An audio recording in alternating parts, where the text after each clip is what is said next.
This is Andi Purewal for Boxing Social in association with Pursue Fitness Sportswear, and I'm like joined by the big cheese, Ted Cheeseman. Ted, how you doing? Yeah, all good, mate. Yeah.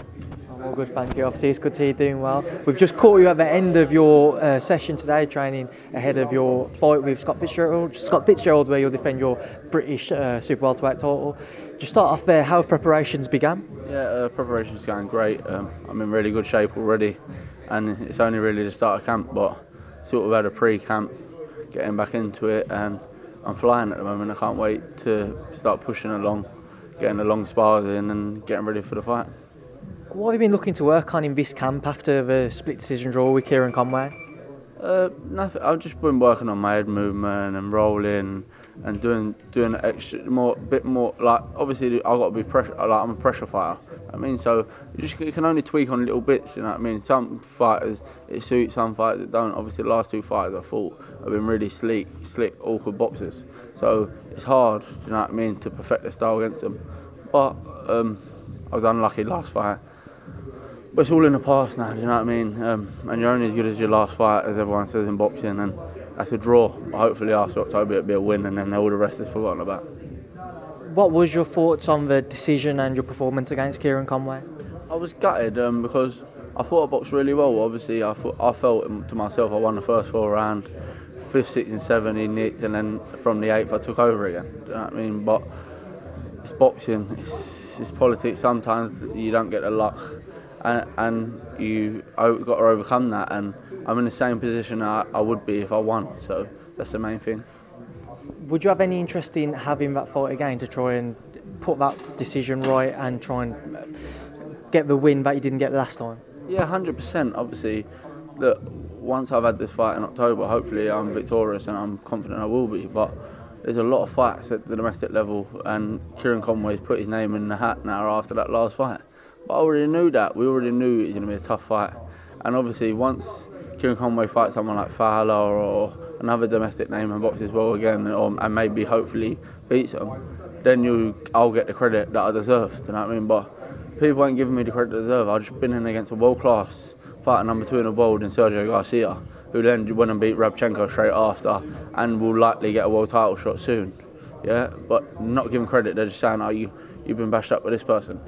How do we know he ain't going to be world champion by the end of the year? Do you know what I mean? And then once he becomes world champion, is everyone going to forget that loss? Is that a good loss now because I went 12 rounds, I stuck in there and kept trying? And then Kieran Conway, I draw, he ain't fought no one at light middle, he's not very experienced, he's the same age as me, he had a couple less fights than me.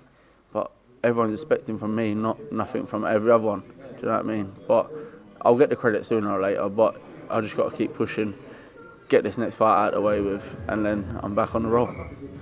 Now, you mentioned keep pushing, like we said at the beginning, you're getting ready for Scott Fitzgerald. How do you see the fight playing out and your styles gelling or clashing? Yeah, our styles will suit well, do you know what I mean? And it's going to be a really exciting fight. Everyone's looking forward to it.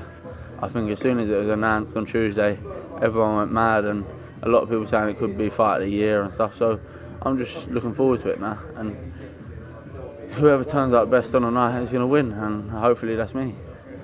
Obviously, Scott beat another one of your domestic rivals, Anthony Fowler, last time out for himself. What was your thoughts on his performance and his win against Anthony? The fight was like, they knew each other well, do you know what I mean? So I think for the first 7 rounds it was a jabbing match, do you know what I mean? And then as one of them was nicking around, the other was nicking around. And then 8, 9, 10 it lined up the fight, do you know what I mean? But that's a 10 rounder, it's their first sort of main 10 rounder. I've done about 5 or 6 10 rounders and 3 flat out, very high pace 12 rounders. You know what I mean? I've got a lot of experience, and hopefully I'm going to make that experience count. Now, one of your campmates, Joe Cordina, fights on the Lomachenko Campbell undercard next week. How's he been looking in camp ahead of his British title defence? Joe Cordina always looks good. He's a very class fighter. He's a natural, I think. So I think you'll see another good performance from him next week, and he'll carry on reigning British champion. As I mentioned, he'll be on the Lomachenko Campbell undercard. What are your thoughts on that fight? I think this style of fighter suits to Campbell's fight. I'd like to see Campbell win, but I don't think he will win. But it ain't going to be as wide as everyone thinks it will be, because it's like when Luke Campbell fought Linares. He's that sort of style. He likes that. Campbell suffers more and finds it harder against opponents like that Mendy, who just keep coming. someone who has a chess match with him, that's Loma-Campbell's style. And you never know, he could do the business, and I'd love to see him do it as another fellow British fighter. I mean, you said you'd love to see him do the business. Another British fighter fighting for a world title this weekend is Anthony Yarde. He's out in Russia when he faces Sergey Kovalev. Yeah. Your thoughts again on that one? Obviously, none of us know how good Yarde is, and we're gonna find out Saturday. Do you know what I mean? He could be the next big thing, or he could be really well managed. We don't know, but we'll soon find out Saturday, and hopefully he does the business as well. If I had to push for a prediction, where would your head tell you to go? Obviously, if you're looking at experience, you'd obviously pick Kovalev.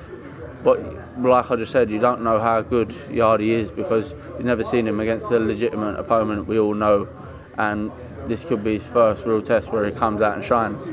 But hopefully he does, but we'll soon find out. And finally, before I do let you shoot off, because I know you said you got to do your circuit session, Anthony Joshua versus Andi Ruiz, the rematch has been announced for Saudi Arabia. Just wanted to get your thoughts on that and your thoughts on it being in Saudi. It's good, isn't it, for boxing? Obviously, they're both going to get massive money. And as fighters, as well as it's a sport, it's a business. And I'll make them right for picking that destination if that's the most money. You know what I mean?